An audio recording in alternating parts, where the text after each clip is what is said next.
Jungkook ঘরের ভিতরে তার জিনিসপত্র দেখছিল। তার হাতের তের সাথে তোলা একটা পুরনো ছবি। সে ছবিটার দিকে তাকালো। তুই চাস আমি চলে যাই, ঠিক আছে যাব, কিন্তু মনে রাখিস আমি তোকে ছেড়ে যাচ্ছি না। তুই চেয়েছিস বলে যাচ্ছি।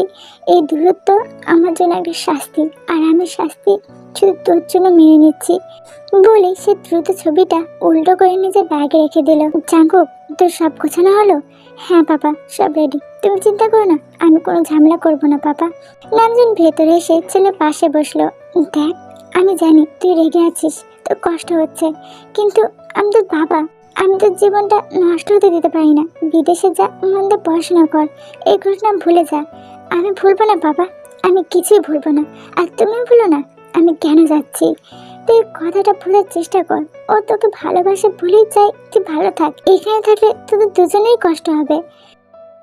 জাঙ্কুক কঠিন দৃষ্টিতে বাবা দিয়ে তাকে বলে উঠল, তুমি তাকে এই কথাটা বলে নিয়েছো, আমি জানি বাবা, কিন্তু তে যদি সত্যি না চাইতো তাহলে এত সহজে হ্যাঁ বলতো না। ওরও হয়তো আমাদের মুক্তি দরকার। সময় সব ঠিক করে দেবে জাঙ্কুক, এখন ঘুমিয়ে পড়। যেন কিছু বলো না, শুধু মাথা নেড়ে সম্মতি জানালো। নামজন বেরিয়ে গেল। রাত গভীর হলো, সবাই ঘুমিয়ে পড়েছে। জাং তার ঘরে প্রস্তুত হয়ে বসেছিল, কিন্তু ঘুম আসছে না। তার ভেতরে একটা অস্থিরতা কাজ করছে। সে ধীরে ধীরে উঠে তার ঘরের দিকে এগিয়ে গেল। দরজাটা আলতো করে খুলে সে ভেতরে ঢুকলো। তে বাড়ি সে মুখ গুজে ঘুমিয়ে আছে, চোখের নিচে হালকা কালশিটে, যা বলে দিচ্ছে সে এতক্ষণ কেঁদেছে। জাং খুব সাবধানে তার বিছানার পাশে মেঝেতে বসলো। কি হলো তে? আমার অনুপস্থিতি কি তোর এত আনন্দে? তুই না চাইলে কি আমি যেতে পারতাম? তুই তো সব জানিস, তুই আমার দুর্বলতা, তবু কেন আমাকে এভাবে দূরে ঠেলে দিলি? কেন তে? সে ধীরে ধীরে হাত বাড়িয়ে তার এলোমেলো চুলগুলো কপাল থেকে সরিয়ে দিল। আমি জানি তুই চাস আমি তোকে ভুলে যাই, কিন্তু তুই জানিস না আমি তোকে ভুলতে পারবো না। আমি ফিরবো তে, তোকে নিজের করে পাওয়ার জন্য আমি আবার ফিরবো। সে ঝুঁকে এলো, ঘুমন্ত তের কপালে নরম দীর্ঘ একটা চুমু খেলো। সেই চুমুতে ছিল নীরব বিদায়, ভালোবাসার অঙ্গীকার আর এক আকাশ পরিমাণ অভিমান। আমি চলে যাচ্ছি, কিন্তু তোকে ছেড়ে যাচ্ছি না। আমি ফিরবো তে, ততদিন ততদিন শুধু আমার হয়ে থাকিস, অন্য কারো হওয়ার কথা স্বপ্নেও ভাবিস না। সে উঠে দাঁড়ালো, একবার ঘুরে থেকে দেখলো, তারপর দ্রুত ঘর থেকে বেরিয়ে নিজের ঘরে ফিরে গেল। তার চোখ দুটো জলে ভেজা, কিন্তু তার ভেতরে রাগটা তাকে শক্ত করে রাখলো। বিমানবন্দরে নীরব বিদায়। সকাল 8টা, জাঙ্কুকের প্রায় 10টায় নামজন জিন এবং তেকে নিয়ে গাড়ি বিমানবন্দরের দিকে ছুটে চলেছে। গাড়ির ভেতরে চরম নীরবতা। জিন সামনের সিটে বসে আছে, বারবার ছেলেকে দেখার জন্য পিছনের লুকিং গ্লাসে তাকাচ্ছে। তেল জাঙ্কুক পেছনে পাশাপাশি বসে আছে, কিন্তু তাদের মাঝে যেন একটা বিশাল দেওয়াল। গাড়ির ভেতরে নীরবতা। জিন গ্লাস দিয়ে ছেলেকে দেখে নিজেকে শক্ত করে বলে উঠল, জাঙ্কুক, তোর লাগেজ ঠিকমতো আছে তো? বোর্ডিং এর সব কাগজ সঙ্গে নিয়েছিস? হ্যাঁ মামা, সব আছে। জিয়াবকে ফোন করে দিয়েছি, সে তোকে রিসিভ করার জন্য এয়ারপোর্টে থাকবে। তুই পৌঁছে আমাকে ফোন করবি, কোনো অসুবিধা হলে জানাবি। ঠিক আছে পাপা। তুই একবারের জন্য জাঙ্কুকের দিকে তাকাচ্ছে না। তার চোখ জানালার বাইরে দ্রুত সরে যাওয়ার দৃশ্যের দিকে স্থির। ভেতরে তার কান্না পাচ্ছে, কিন্তু সে মুষ্টি শক্ত করে নিজেকে নিয়ন্ত্রণ করছে। জাঙ্কুক একবার আর চোখে তাকে দেখলো, কিন্তু তার অভিমান তাকে তের সাথে কথা বলতে দিল না। তে মনের মনে বলে উঠল, ভাইয়া তুমি কি জানো আমি কতটা কষ্ট পাচ্ছি? তুমি কেন একবার তাকাচ্ছ না? আমি চাই না তুমি চলে যাও। তোমার ভালোর জন্য মিথ্যা বলাটা আমার জন্য কতটা কঠিন ছিল। তুই তো চেয়েছিলি তে, এখন আর কি সেই কষ্ট? তুই আমার চোখে চোখ রাখতে পারছিস না কেন? তোর মিথ্যাটা কি আমার চেয়ে দামি ছিল? আমি যাচ্ছি, তোর জন্য যাচ্ছি, তুই শুধু অপেক্ষা করিস। বিমানবন্দরের ভেতরে তার বিমানবন্দরে পৌঁছালো। নামজন লাগেজ বের করতে গেল। জিন জাঙ্কুকের হাত ধরলো। জিন কান্না চাপাতে গিয়েও গলা ভিজে এলো। বাবা, নিজে খেয়াল রাখিস, মন খারাপ করিস না। ওখানে গিয়ে নিয়মিত খেলেও ভালো করে পড়াশোনা করিস, ঠিক মতো খাওয়া দাওয়া করবি। জাঙ্কুক নিঃশব্দে মায়ের হাতটা চায়ে নিল, কোনো আবেগ দেখানো না। তুমি চিন্তা করো না মামা, আমি ঠিক থাকবো। নামজন বোর্ডিং পাস হাতে নিয়ে বলে উঠলো, চল জাঙ্কুক, সময় হয়ে গেছে। তো এগিয়ে এলো। এই শেষ মুহূর্তে তার যেন কিছু বলার ছিল, কিন্তু জাঙ্কুর কঠিন মুখ দেখে তার সব কথা গলার কাছে আটকে গেল। ভাইয়া। জাঙ্কুক তার দিকে এক পলক তাকালো। তার চোখে ছিল এক গভীর ক্রোধ আর অভিমানের ছাপ। এই চাহিনিটা তের বুকে তীর হয়ে বিঁধল। জাঙ্ক কঠিন ও শীতল কণ্ঠে বলে উঠল, ভালো থাকিস তে। এই একটি কথাই ছিল তার বিদায়। সে আর কোনো কথা বলল না, ঘুরে হাঁটতে শুরু করলো ইমিগ্রেশনের দিকে। তে জাঙ্ককে চারদিকে তাকিয়ে হাত বাড়িয়ে রইল। ভাই, সে আর ডাকতে পারলো না, তার গলা ধরে এলো। জিন দ্রুত তাকে জড়িয়ে ধরলো। জিন তাকে জড়িয়ে ধরে কাঁদতে কাঁদতে বলে উঠল, চলে গেল জাঙ্কুক, জাঙ্কুক চলে গেল। নামজুন ফিরে এলো। তিনি জাঙ্কুককে যেতে দেখেছেন। নামজুন তের দিকে তাকিয়ে বলে উঠল, জাঙ্কুক নিজের রাস্তা খুঁজে নেবে, আমাদের ওকে বিশ্বাস করতে হবে। তে নিজেকে ছাড়িয়ে নিল। তার চোখে জল নেই, শুধু একটা শূন্যতা। তে নামজুনকে শক্ত গলায় বলে উঠল, বাবা, আমি চাই জাঙ্ক এখান থেকে ফিরে আসার পর আমরা তাই কিছুতেই আর দূরে রাখবো না। সে যখনই ফিরুক, সে আমার ভাই।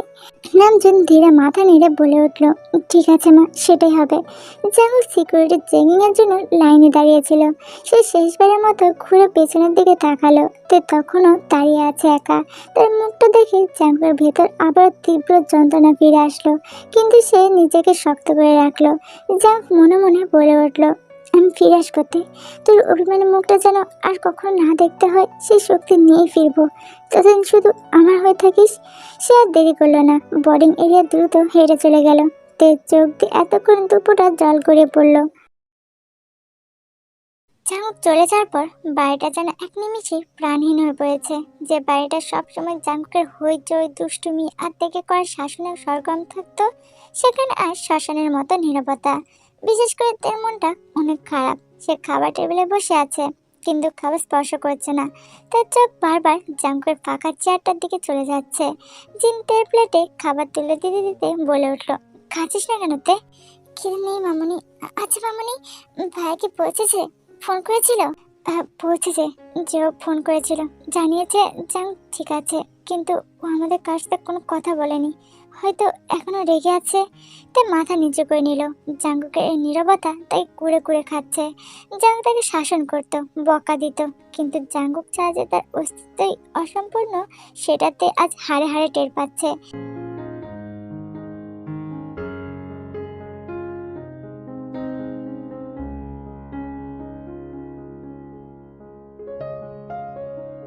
যেমন বেলকনিতে দাঁড়িয়ে সিওলের ব্যস্ত শহরের দিকে তাকিয়ে আছে। তার চোখে মুখে ক্লান্তির ছাপ, কিন্তু ঘুমের কোনো নামগন্ধ নেই। রাতে জিয়াব তাকে রিসিভ করে নিজের অ্যাপার্টমেন্টে নিয়ে এসেছে। সবকিছু ঠিকই ছিল, কিন্তু জাঙ্কুকের মনের ঝড় থামেনি। সে পকেট থেকে ফোনটা বের করে সুগার নাম্বারে ডায়াল করল। সুগা ঘুম জড়ানো কণ্ঠে বলে উঠল, হ্যালো। জাঙ্ক শান্ত কিন্তু ভারী গলায় বলে উঠল, সুগা, আমি জাঙ্ক বলছি। সুগা একটু চমকে উঠে বলে উঠলো, জাঙ্কুক, এটা তো বিদেশি নাম্বার মনে হচ্ছে। কার নাম্বার এটা? আর তুই এত সকালে? এটা আমার নতুন নাম্বার দোস্ত। অনেক কিছু ঘটে গিয়েছে, তবে গুছিয়ে বলার মতো সময় বা মানসিক অবস্থা কোনোটাই ছিল না, তাই বলতে পারিনি।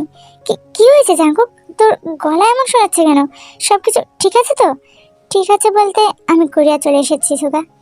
মানে কি? মানে আমি এখানে একেবারে চলে এসেছি। সুগা বিছানা ছেড়ে ধারপড় করে উঠে বসে বলে উঠলো, কি? কোরিয়া? মানে কি? কখন গেলি? কেন গেলি? আমাকে তো কিছু বললি না।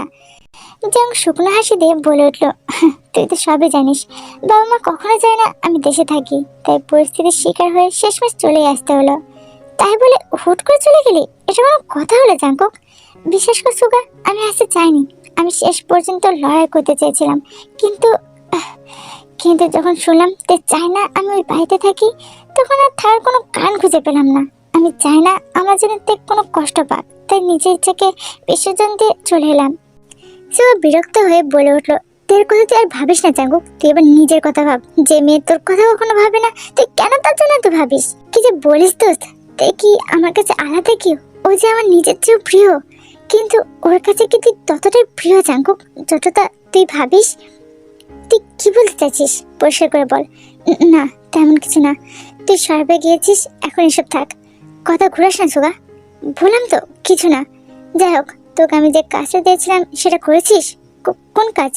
ভুলে যাওয়ার ভান করিস না। আমি তোকে খোঁজ নিতে বলেছিলাম, পিকনিকে কি আমার যে ডাক মিশেছিল খোঁজ নিতে।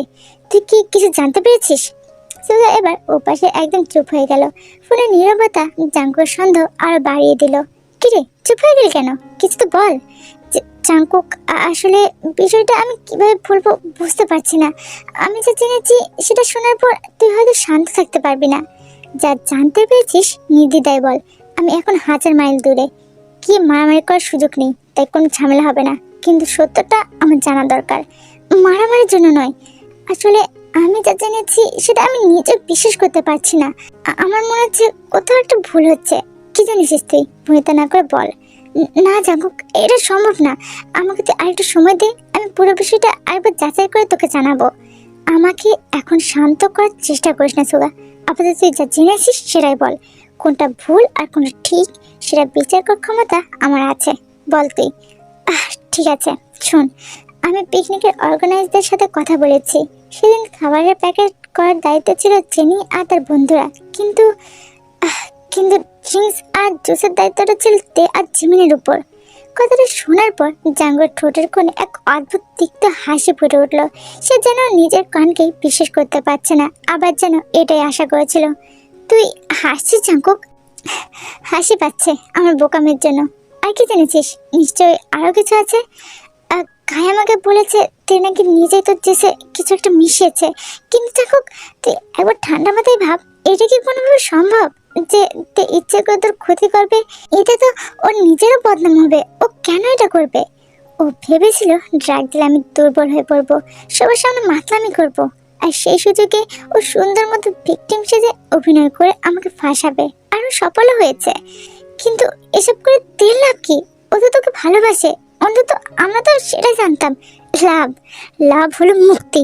এই যে আমাকে বাস থেকে বের করে দিল, এমনকি আমাকে দেশ ছাড়া করলো, এটাই ওর লাভ।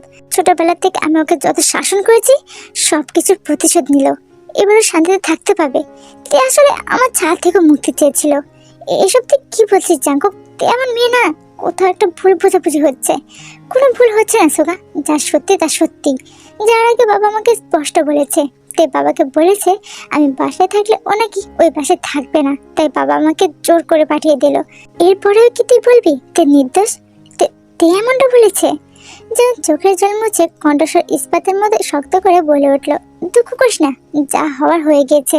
তে নিজে ইচ্ছা ফোন করেছে, আমাকে তার জীবন থেকে ছুঁড়ে ফেলেছে। এবার আমার পালা।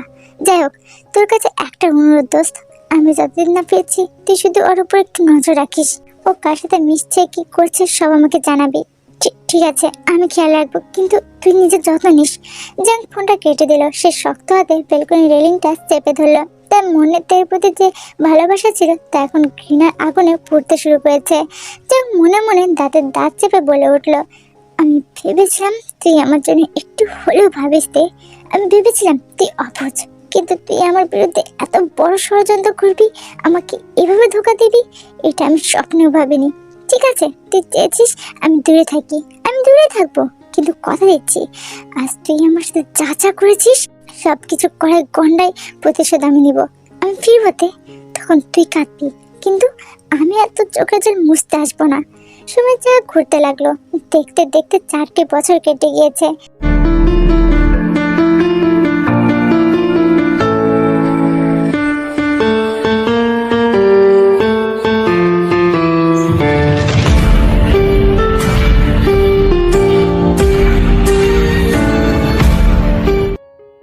এই কয়েক বছরে জাং একবার দেশে ফেরেনি। সে তার পড়াশোনায় নিজেকে পুরোপুরি ডুবিয়ে রেখেছে। প্রতিটি সেমিস্টারে সে ডিপার্টমেন্টে প্রথম হয়েছে। তার রেজাল্ট দেখে সবাই মুগ্ধ, কিন্তু তার এই সাফল্যের আড়ালে যে কঠিন হৃদয়টা তৈরি হয়েছে তা কেউ দেখতে পায়নি। मुझको दे तू मिट जाने, गम खुद से दिल मिल जाने, क्यों है ये इतना फासला। কলেজ শেষ করেছে, কিন্তু তার চোখের সেই চঞ্চলতা হারিয়ে গিয়েছে। সে প্রতিদিন বাড়ির বারান্দায় দাঁড়িয়ে থাকে। যদি একবার সেই চেনা গাড়িটা গেটে ঢোকে, সে জানে না তার প্রিয় ভাইয়া তার উপর কতটা ঘৃণা আর অভিমান পুষে রেখেছে। অন্যদিকে ড্রয়িং রুমে মুখ ভার করে বসে আছে জিন আর নামজুন। বাড়িতে একটা থমথমে পরিবেশ।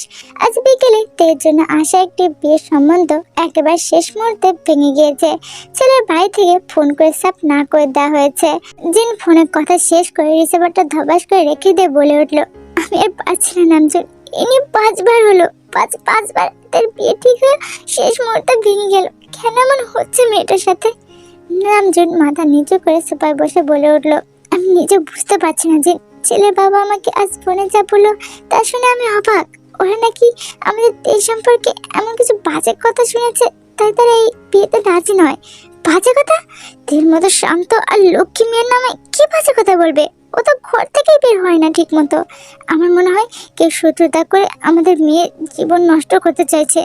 কিন্তু কি করবে, আমাদের তো তেমন কোনো শত্রু নেই। আমার খুব চিন্তা হচ্ছে তাই মানসিক অবস্থা নেই। মেয়েটা প্রতিবার সাজগোজ করে আসনে বসে থাকে আর প্রতিবারই তাকে অপমানিত হতে হয়। এমন না যে দেখতে খারাপ, ওর মধ্যে সুন্দরী হাজার একটা মিলে। সবকিছু মনে আছে জাঙ্কুক, সেদিনের সেই ঘটনা আজ মেয়েটার পিছু ছাড়ছে না। জাঙ্কুক যদি আজ দেশে থাকতো তাহলে হয়তো কে আমাদের দিকে আঙুল তোলার সাহস পেত না। ও কেন পেয়েছে না নাজিন? তোমাকে বলো না চলে আসতে। আমি তো কম চেষ্টা করছি না জিন, কিন্তু ছেলেটা যে কি এক জেদ ধরে বসে আছে। চলো আজ আবার ওর সাথে ভিডিও করে কথা বলি, আজ রেজাল্ট দেওয়ার কথা। ঠিক আছে, দেখো চেষ্টা করে। জাঙ্ক ল্যাপটপের সামনে বসে আছে, তার পরনে ফর্মাল স্যুট।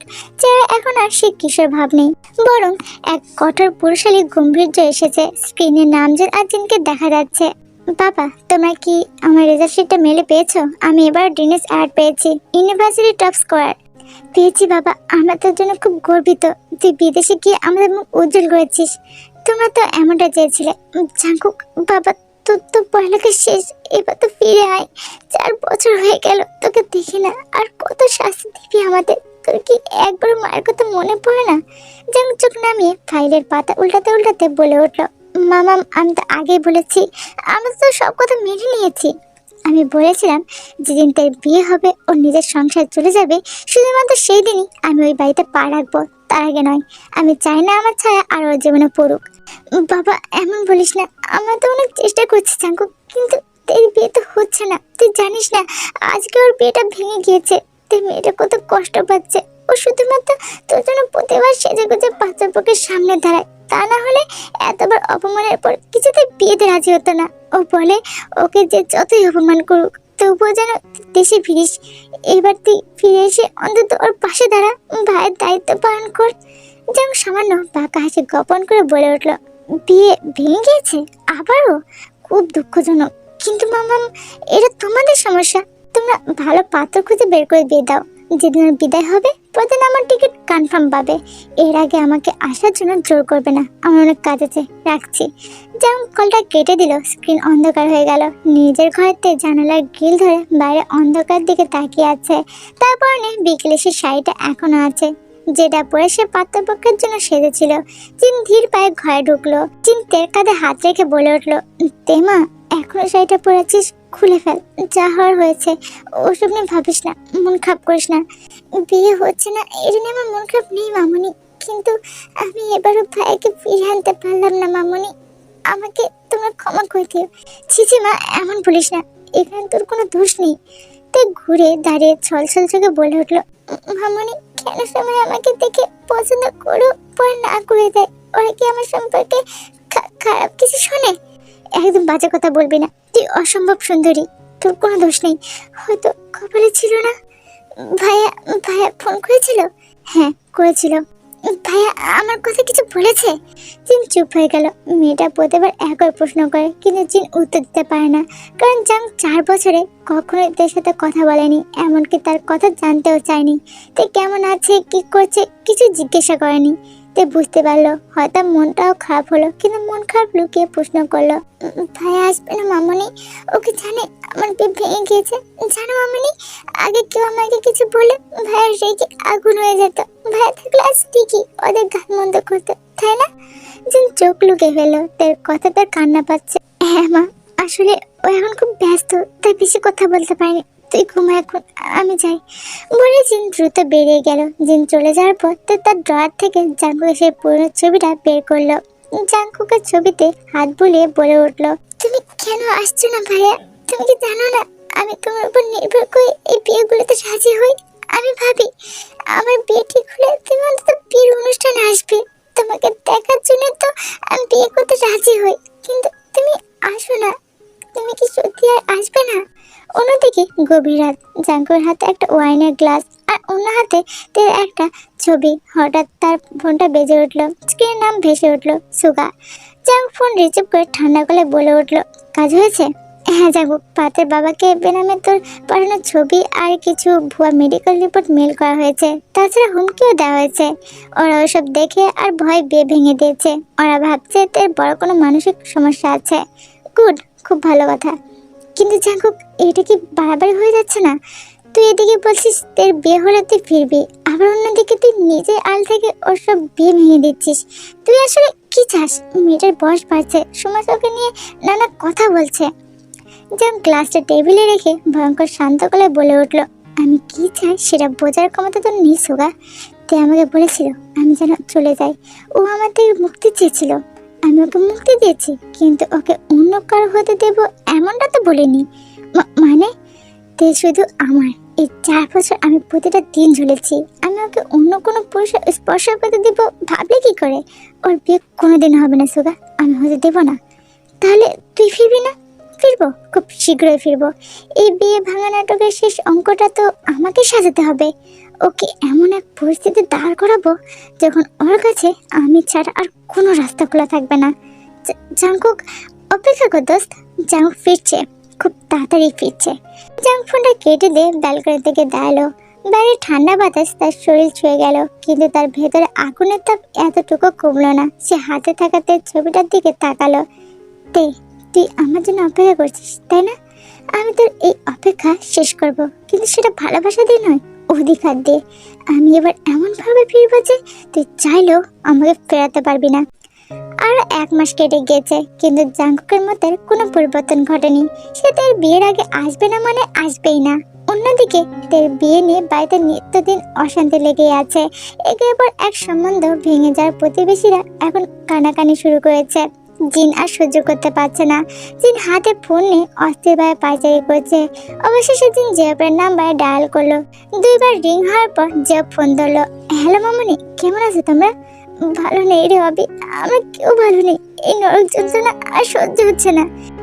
কি হয়েছে মামনি? দেখি আবার কোনো সমস্যা হলো? কান্নাকাটি করছো কেন? তোর জীবনটা চোখের সামনে নষ্ট হয়ে যাচ্ছে, আর ওদিকে তোর ভাই, সে পাথরে বসে আছে। 4 বছর হলো হবে, 4 বছর আমি আমার ছেলেকে ছুঁয়ে দেখি না। দেখে পারবি না আমার জাঙ্কুককে একবার জন্য আমার বুকে ফিরিয়ে দিতে? মামা, তুমি তো জানো জাঙ্কুক কতটা একরোখা। ও শর্ত দিয়েছে তোর বিয়ে না হওয়া পর্যন্ত দেশে ফিরবে না।